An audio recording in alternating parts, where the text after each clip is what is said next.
Hello everybody, Stephen here. Welcome to our 4-week health and wellness course / challenge.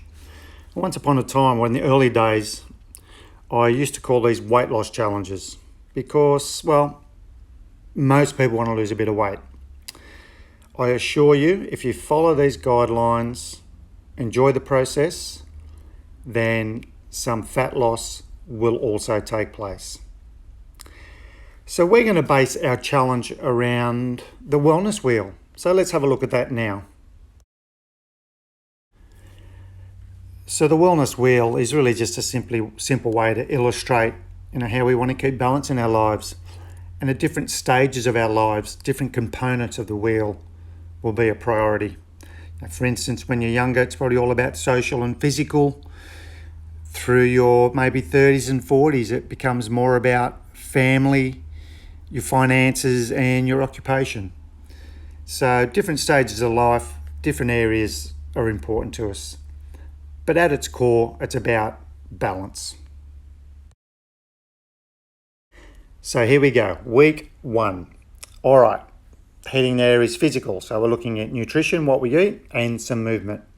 So this week we're going to follow a caveman diet in conjunction with intermittent fasting. So all the caveman diet rules are in that attachment in the email, so please have a look at that. I've also put an attachment to a TED Talk about intermittent fasting, so please watch that as well. That is a must.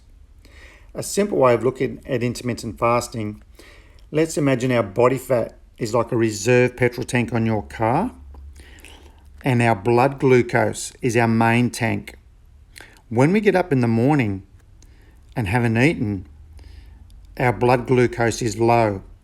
So when we start doing some activity, after a little while, the body goes, hang on, my main tank here is empty. I better tap into my reserve tank for energy, which is that body fat. So that also here is the idea. You'll see I've got 30 minutes of activity before that first meal. So that's just so we can start getting into those body fat stores. There are some other wonderful benefits to intermittent fasting besides just burning body fat. So please watch that TED Talk. 2 resistance sessions a week. So whether you train with me or not twice a week, if not, there's plenty of things out there on YouTube. I've got some things on YouTube. I can post some links for that as well. I'll put those on our Facebook group. So we want to get those muscles, get some resistance training at least twice a week, if not more. It doesn't have to be hours. It can be a quick 10-minute session each day, doing one body part a day. And what else have I got there? Yes, those steps. Let's keep those steps up. 8 to 10,000 a day if possible. I'm going to throw in some little weekend challenges and see who can get the most steps in over a weekend. Okay, moving on. So now, the heading I've got here is emotional, which is one of the spokes on the wellness wheel. But this could also link in with social and environmental, intellectual a little bit as well. So as I say, once again, they all cross over and are a little bit linked. So let's look at the first one, and that is perception. And our perception is our reality. Now, perception means how we see things, but also how we choose to see things. And sometimes it's our attitude, whether it be positive or negative when we go into a situation, will determine the outcome. So how we choose to look at things and what we choose to see is a huge part of our mental state, whether that be a negative or positive mental state. Let me give you a little example. Okay, I'm about to show you a picture. I'll show you it for 5 seconds, and I want you to remember in that picture everything that is blue. So blue, we're focusing on blue. How many things can you see are blue?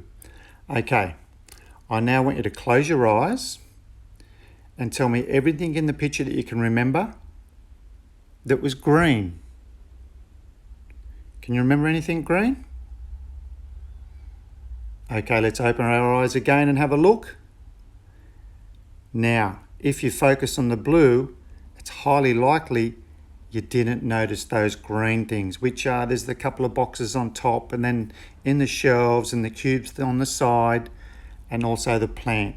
So that's just a little example of how when we focus on something, that is all we see. So we want to have an open mind, and we want to enter into as many encounters as possible in a positive frame of mind, with a hope that we get a positive outcome and a positive interaction. Okay, so let's have that positive talk. So from here on, whenever you are doing this challenge with anyone, you are only allowed to speak about it in positive terms. Let's keep our self-talk positive as well. Let's just make it a bit better of a challenge than that. Let's say over the next 4 weeks, let's try and focus all our conversation in a positive frame of mind. That's going to be difficult at times, I know, but let's just see how we go. And the last one is an attitude of gratitude. I tell you, this is such a simple little tool, but very, very powerful. What I want you to do is have a little ritual where every night when you go to bed, ask yourself, if I could have today over again, is there anything I would do differently? Also, as you're about to go to sleep, think of 2 things that you are truly grateful for. And that's a nice one to also repeat in the morning when you wake up. Just think of 1 or 2 things that you are truly grateful for, an attitude of gratitude. My mum passed away about a year ago, and considering the life she had, an amazing woman who just lived with an attitude of gratitude. I did a little post about her after she passed away. I will share that with you as well on our Facebook group. Well, I think that's enough from me for now. I've held you long enough. Have a great weekend, everybody. 4-week challenge starting Monday. I'm excited. I'm looking forward to it. I hope you are too. Thanks for joining me. Let's go for it.